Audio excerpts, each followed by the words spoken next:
Oh gosh, I want to say d4, but I'm afraid of c5. I'll go for c4 before Magnus makes his move. I'm starting with c4 in this position. And we have e4. Good job and there. What? And h6. oh wow, we were not expecting that. h6 instantly blitzed out. Okay, Alireza is trying to play on the nerves of Magnus. Yeah, I mean e4, h6.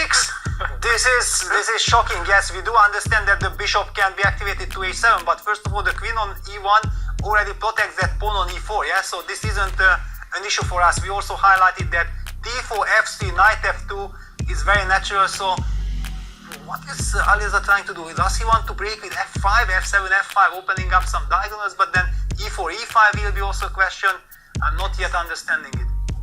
You know, when players are in a must-win situation, we often talk about the different approaches that you can take, and there are two of them. You can either go all out, play something completely unsound, go into some rash territory and try to make the most of that, but often that backfires because it's so unsound it's hard to come back from it. And we see the top players employ the approach of just playing a game, of just trying to get a normal position, a normal setup, develop the pieces. And I think for Alireza, he just wants to get something completely unsound, completely chaotic from the start. Yeah, but where is the chaos? Yeah, for example, Magnus, if he wants, he can simply play c3, bishop c2, and bishop e3, knight f2. Every single piece is harmonious. He occupies the center.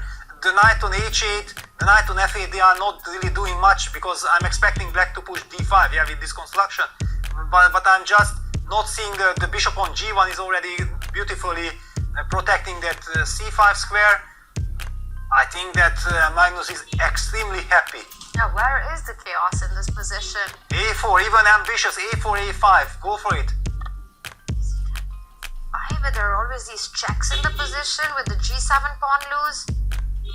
Well, basically also seeing that Alireza is blitzing out his moves, I feel like his nerves are in play. Yeah, he's very nervous. He just wants to play everything a tempo, but this will help Magnus. Yeah, we know exactly that if Magnus feels that he is doing well, he is not getting nervous. Alright, so Alireza, he stops this a-pawn from getting all the way to a6. Niklas, not loving Alireza's approach in this must-win situation. What do you think are his ideas, or how can he create this chaos we're discussing? Yes, Peter is not loving it, you're not loving it, the engine is also not loving it, as we can see. Clear advantage for White, almost winning advantage objectively already, because White occupies the center, has more squares for the pieces, also more space. On the queen side, a4, a5, a nice touch. Yes, I am a little bit surprised by Firouzja's approach. You don't really need to go for such an unusual setup from move 1, because this is tough standard chess. You don't have to worry about opening theory and immediately all the pieces being traded down. You don't even get a chance to play for the win.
10 seconds. Magnus is showing sign of nerves. Yeah, He needs doesn't to know make what a to move do. now. 5 seconds.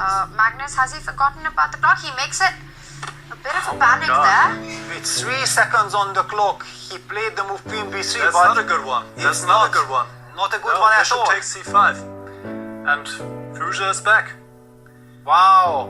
Niklas, really quickly, show us what's the way forward for Niklas. Okay, we've Oh, got he moves made a coming mistake. in. He No, made a he took mistake. on a5. Yeah, he took on a5 with check. Very natural. By the way, also the heart rate over 138. Watch out, mate in one threatened. 30 seconds for Ali Reza.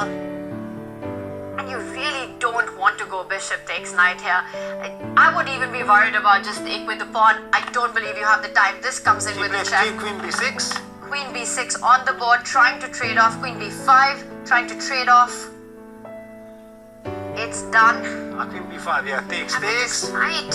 Now it's completely lost. Knight on H3 is completely trapped. Can Magnus just... Yeah, he can do whatever he Played wants. 96, yeah. 96. I was even wanted to say knight CD3, but yeah, 96 of course is just winning. Everything. Whenever you take on e5, there is a discovered check, winning the bishop. Where do you move your rook? G7 is hanging, and always the idea of rook H1. And now Ali Reza with 5 seconds on the clock. 3, In a hopeless 2. situation. Rook G8 played. defending G7. Finally, rook H1 on the board.